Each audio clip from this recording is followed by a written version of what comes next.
Hey everybody, it has been a hot minute since I have done a podcast. Listen, I have to say, January was literally the longest year of my life. I will tell you, just to catch you up a little bit about about what's been happening. So in January, Danny and I earned another trip with Xyngular to Jamaica.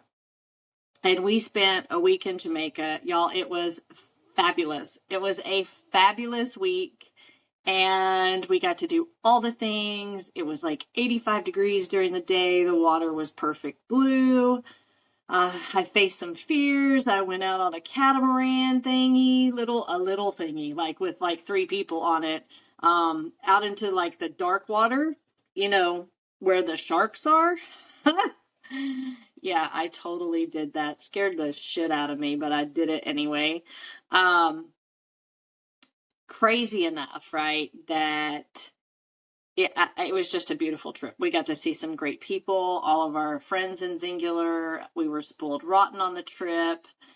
The service was great. We met the best bartender in the whole world named Rodney, who was like totally an OG bartender. And like we would walk like a mile and a half across the resort to be able to go get a drink from him in the afternoon at whatever bar he was working at. That makes me sound like a big drinker, but I'm not. But his Sex on the Beach was one of the best drinks I've ever had in my life. And so we spent 5 nights and 6 days in Jamaica. Oh my gosh, the jerk chicken. They had this little jerk chicken hut, and you could go get grilled jerk chicken every day, and they had this sweet sauce with it. Oh, it was amazing. We had some of the best talks on the beaches. It was just, like I said, 85 during the day, upper maybe 70s at night. The best breakfast, the best jerk chicken for lunch. I struggled a little bit with dinner time, just because I wasn't crazy about all the things that they had. I don't know why every time I get on here my nose itches, but it does. And then I think, oh my gosh, and they had great pizza. There was like an adult beach, and there was like this little pizza place by the adult beach. So I definitely ate pizza every day. I ate all the things. It was fantastic. We had such a great time being spoiled. And then Saturday we got on a plane and we flew home, and we were in U.S. Customs. And it just, how sometimes the universe just lines up? Oh man, it lined up for us for sure. Like God said, you're fixing to get a real long vacation. So we're walking, we just got through customs, we're walking to go get our bags, and there's a lady and her daughter standing to the left of us. And right as we start walking up towards them, the little girl and the mom start coughing their head off, right? And the mom has her face in her arm, kind of covering her cough. But the little girl did not. And it was croupy and nasty, and we walked right through it. Like, I mean, you couldn't have timed that more perfectly, right? If I would have just stopped and gone to the bathroom like I needed to, instead of trying to hurry up and get through customs to get our bags, if I had just stopped and gone to the bathroom, this would have been a totally different story. But anyway, we walked right through the germs, right through the cough. And so I said to Danny, I was like, we're going to be sick. We're totally going to be sick because of this. It's just watch, right? And maybe I jinxed it, but still, I knew it. And, and lo and behold, Monday afternoon, Danny says, I'm not feeling great. And I was like, I told you. And then that evening I was like, oh, dang. Because it always seems to hit Danny before it hits me. I was like, oh, dang. Like, I'm done. Like, this is it. I'm down. Y'all, we were not even that sick with COVID. Like, I still have a cough from it. And this was like I mean, we got home on the 13th, I think. We were down for 2 weeks. Like, Danny missed a whole nother week of work because we were so sick. Oh my gosh, we were so sick. I'm so grateful to the friends and family that brought us things to the door and the delivery. I'm so grateful for Walmart delivery. So if I keep clearing my throat and coughing, it's just because we still have residual from this. But we went to the doctor, like we did the teledoc on Monday, and they couldn't really do anything for us. And then we went to the real doctor on the next Monday because we were still really sick. And he was like, yep, it's not COVID. It's not the flu. He's like, it's this nasty viral upper respiratory infection that has just got so many people down. So he gave us an antibiotic because it was getting in our lungs and we didn't want to end up with pneumonia. So he gave us the antibiotic and a steroid. Well, here's something really interesting that I didn't know about. So prednisone, like, your little steroid, your Medrol dose packs, those things make me nuts balls, like nuts out of my mind. I cannot take them. I refuse to take them. I won't take them. They make me hungry. Well, he gave me something different. And it was like, I was talking to my best friend who's a nurse, and she said, that's a really old school medicine. I can't remember what it's called. It started with a D. But I took that, y'all, it knocked me out, like put me down for the count. And for those of you that don't know me, I'm not a napper. Like, a nap will ruin my day. I know there are people like my bestie Holly, she can freaking nap like nobody's business, right? Like little 20-minute power naps. I cannot do that. It ruins my day. But like the first day we were down sick, I took 5 naps in one day. It was insane. Whew. So we are finally better. We are finally getting over all of this. And man, it was rough. It was so rough. And then the craziest part is that while we were in Jamaica, Gage, the baby of all the kids, decided to move out into his own house. I mean, we kind of knew it was coming, but it totally happened while we were in Jamaica. So when I left, there were 400 orchids upstairs and, all kinds of stuff. And when I got home, it was like empty. And so I want to touch on that a little bit there's something else I want to talk about too, but it's not going to take that long.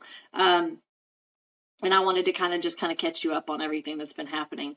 So we go to, we get home and, there's like nothing upstairs and it's empty. And like, I'm like, oh my God, I have all this closet space. Cause Gage is a little pack rat, right? He saves everything. And he's like, maybe I could use that one day. So, I go upstairs and it's empty. And I really thought when I came home that I was going to just have a breakdown. And we're not quite empty nesters. Jacob's still home. He's looking for apartments as we speak. And so pretty soon, by this summer, probably, we will be empty nesters officially. But Jacob he still comes back and forth. So he stays a week with his mom and a week with us still. And that's what they've done since they were little. So that's just like the natural order of things for us. And that way he gets equal amount of time still with his parents. But so not quite empty nesters, but Jacob is also a busybody, right? Like he's always working. He's got the Rose City Emergency Media. And if you guys do not follow that on Facebook, Rose City Emergency Media, you're missing out on some really cool stuff that they share. Not just accidents around town, but like some of they follow like the fire department and they get pictures of like the firefighters working and saving lives and things. That's really, really cool.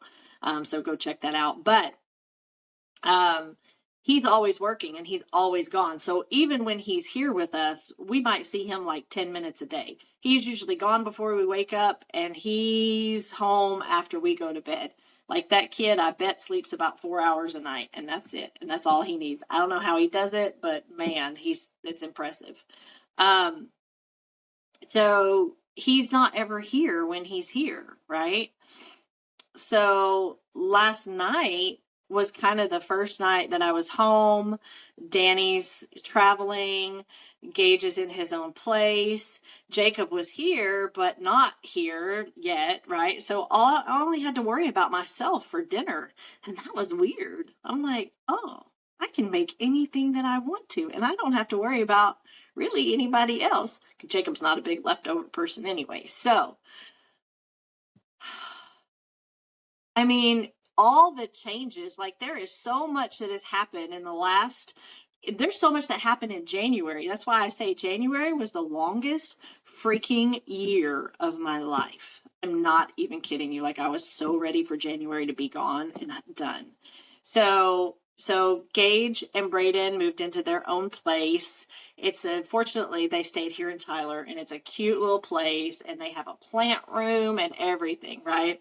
So I go upstairs and I'm scrubbing walls and cleaning everything, and it's still so empty. It's so weird. Like it's the craziest. Oh, I just dropped my coaster on the floor. Huh, nice. Sorry, I had to get a drink. Anyway, it's been interesting. So that's a little bit of a catch up to what's been going on. And, it's devastating. Like I say it's devastating. That's a little dramatic. I know. And Danny would say you're being dramatic. I really thought that I was going to come home from Jamaica and lose my shit. Like, I really thought I was going to come home and just see the empty upstairs and lay in the floor and cry. That's what I really thought. But here's the thing.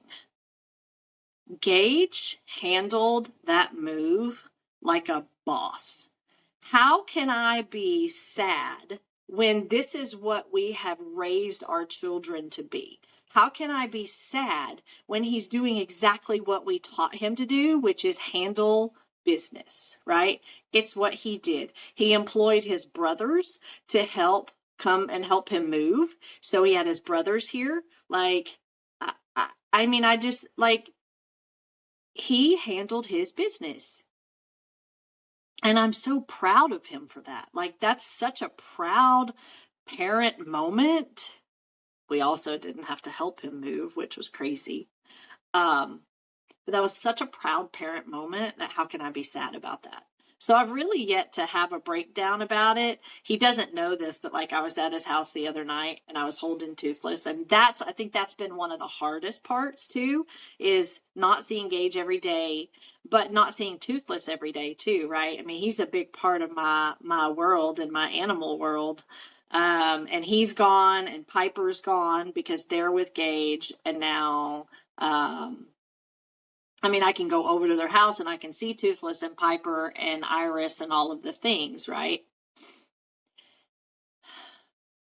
But the other night I was sitting over there and I was holding Toothless and I was like, Gage, can you please just come sit next to me? Like, sometimes you just need to touch your kids. Like, you just want your hands on your kids. And I just wanted him next to me. And I sat there, I cried, and he didn't even know I was crying. I hid it really well. But I haven't had a breakdown. So we'll see what happens when Jacob's gone, and that's like really the real deal and the last of it.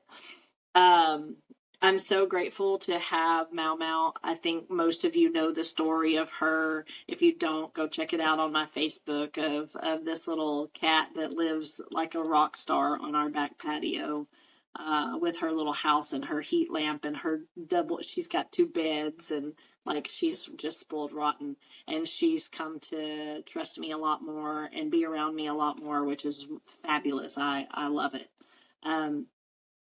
But it's been it's been a hot minute since we've been here. And there's just, like I said, so much that has happened that it was just, we were in Jamaica. We had Christmas, right? Because I don't think I've done a podcast since, well, I guess it probably doesn't really matter to you, but like mid-December, right? So we had Christmas and we had New Year's, and then we left for Jamaica, and then we were sick for 2 weeks. And then I'm trying to figure out, like, that just kind of put me in I don't know. Feel like I was in a dark. I mean, obviously we had fun in Jamaica, right? But there's been some drama that's happened and some hard things to have to deal with in December too. And so, uh, one of my friends suffered the loss of her husband at 52, a very young age, and it was traumatic. And I spent some time with her. There was just a lot that happened, so I feel like I was in like this dark place, and I'm like trying to claw my way out of it, especially after being sick for 2 weeks. Like that just, I don't know, it just takes you down a little bit. So anyway,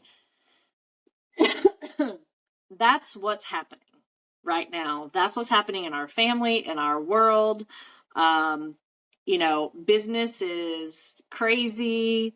We have a new product that's launching that's going to be a natural way to help your body produce GLP-1, the GLP-1 hormone. And, we've talked about that on here, about how there's like 9 million people using the shots now. And it's really scary. And we have a proprietary blend that is called GLPX. And if you want my website or you want information, just shoot me a private message in Instagram or Messenger or whatever. I know how to check those, and I check them all the time. But it's revolutionary. It truly is. And I'm really excited about it. And what's interesting is before this came out, there were ingredients in it that I was researching into bringing into my supplemental world because I thought how powerful these ingredients are. And then they turned out that they were in our new product. I was like, holy crap, this is totally a God thing, right? So be on the lookout for that on Facebook. I am just going to plug that because Xyngular is what I do. It's what I love to do. I love helping people, and I love helping people change their lives. I had a lady the other day that sent me a message that she lost 15 pounds on her 8-day jump start. I was so jealous. I was so proud and happy for her, but so super jealous. So that kind of leads me into like this product launch that we have that's happening. You can get the product on the 12th of February. But, gosh. Oh, and let me say this. Please don't go and just go to the Xyngular website and order, because if you do that, I won't get credit for it. So reach out to me personally and ask me for my website link. I don't know, maybe Danny can drop it in the YouTube channel or something like that so you have access to it. But don't just go on the website and order, because then that doesn't help our family, okay? So make sure you go through me to order. Okay, so here's the thing. This new product launch, like there are some people that are frozen on my team. They don't know what to do. They don't know how to bring this up to people. They don't know how to talk to people. So one of the things that we did a training on years ago in my team is something called 19 Hard Things. And it's by 19 Hard Things I Do to Be Successful. And it's by David John Kay. And I'm really not trying to copyright anything. I'm just trying to go through this because I think it's important. I think this can pertain to business and life very easily. So yeah, I just kind of wanted to share it with you. I feel like I want to make a little bit of shift in the podcast, because I want to have like stuff that's going to help people through daily life, through their business, through whatever it may be. So I feel like I've kind of been doing that, but then I've been told that people think I'm bouncing all over the place a little bit. So, what I would love to know what you want to hear, right? What do you want to talk about? Because my life story, it's already out there. So the 19 Hard Things I Do to Be Successful. And a quote that I came across is, I thought was pretty interesting, is life is easy when you live it the hard way, and hard when you live it the easy way. That there is so much truth to that. So I kind of want to break that down Life is easy when you live it the hard way. So when you live life the hard way, like you're doing the hard things and you're working your business every day and you're doing what you're supposed to do, and the income from that shows and is proof that you're doing the hard things. I mean, yeah, sometimes it's hard to be self-disciplined and make yourself do these things. And money's not the answer to everything, but damn, it sure makes things a little bit easier, right?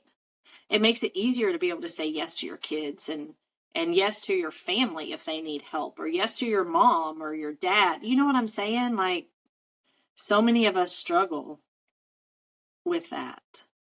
And then when you live it the easy way, it's hard because you're just copping out, You're not doing the work. And so it makes things harder. You don't have the things that you need sometimes. You don't have the things that you want because you don't get off your ass and do anything.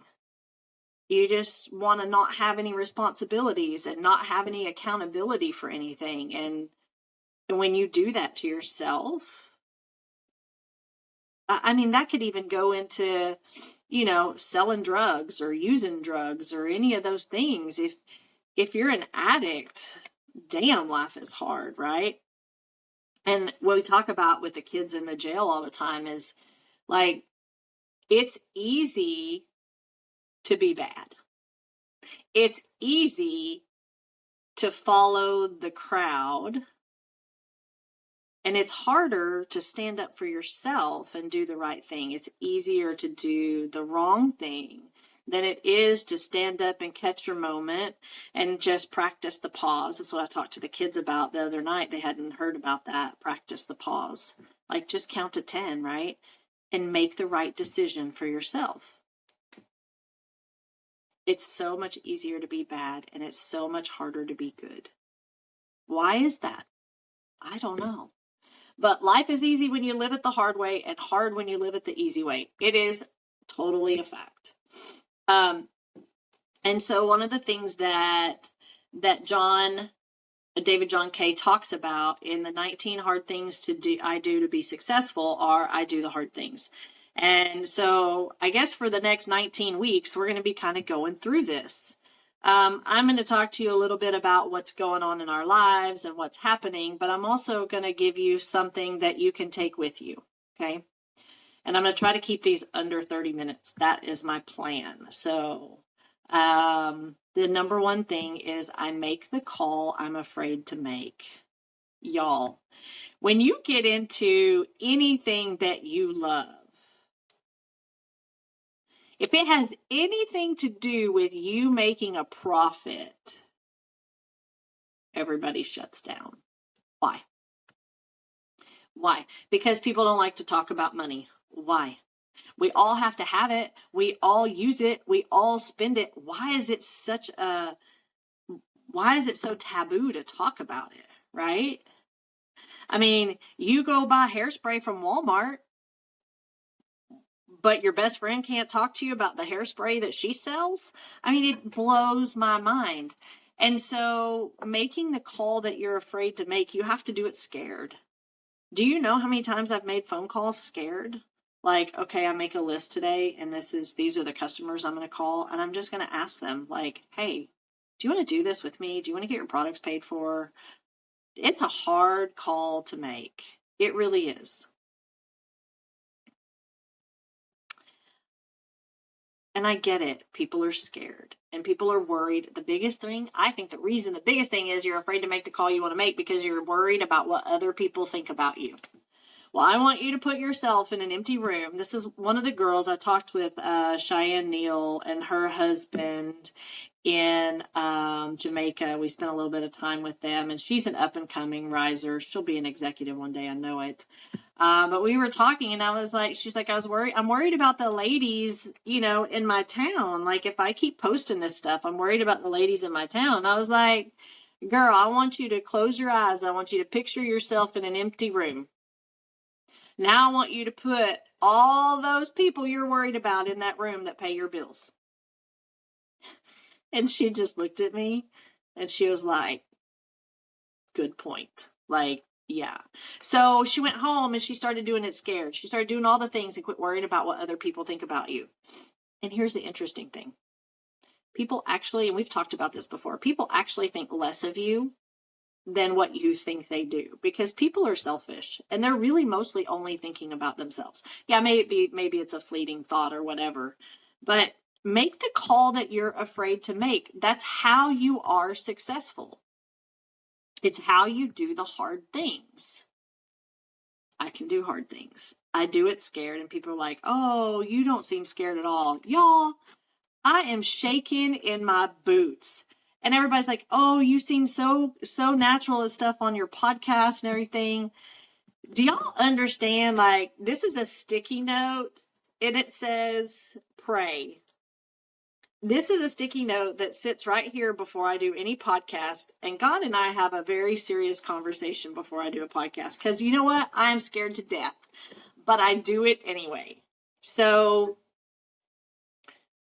I want you to think about like what really holds you back. Like maybe get a journal and start keeping some notes in this about, what are the 3 things that hold you back, and what are to make the call that you're afraid to make, and what are 3 things that you could do, right? Because what it boils down to is you're scared. And you can't be scared all the time. You can't put yourself in a position to where you don't move, you don't take action because you're scared. That's not healthy. Number one, it's not healthy at all. And I went out on that, that catamaran. I totally went out on that catamaran, scared to death in that dark water. So once again, make the call, do the things. And I'm trying to find something. It's on my phone, and Danny gets so mad when I do this, but I'm going to find it anyway because it was worth it. It says the degree to which a person can grow is in direct proportion to the amount of truth they can accept about themselves without running away. That was one thing. And I thought that was really cool because none of us want constructive criticism, right? That's what we're worried about, somebody telling us something about ourselves and what other people think. But the truth is, sometimes we need to hear those things. Sometimes we need to hear that that we're being brash, or we're being harsh, or we're being difficult. I've had people tell me like, it's hard to love you. You're hard. And it's true. I am hard to love because I have so many walls built up. So many walls built up. But also, listen to this too. This was another one. Someone with half your skills just made $10,000 from home. Things do not have to be perfect for you to start towards your goals. Get out of your own way, do it now, and rise as you grow. We have the resources and support you need. No excuses. So once again, it's another little piece of do the things, do the hard things, because those hard things can make such a difference for your life. Like, there's so much negativity in life, right? But what if you reached out to someone and you were scared and they said yes? That happened to me. I was scared for 2 years to talk to this one girl. And you know what? I went and sat and had coffee with her, and I was like, look, you've been on my heart. You've been on my mind. I just want to talk to you about this. And at the end of the day, if it's not something you're interested in, great. But if it is, great. And it was, and she did it, and she did great, right?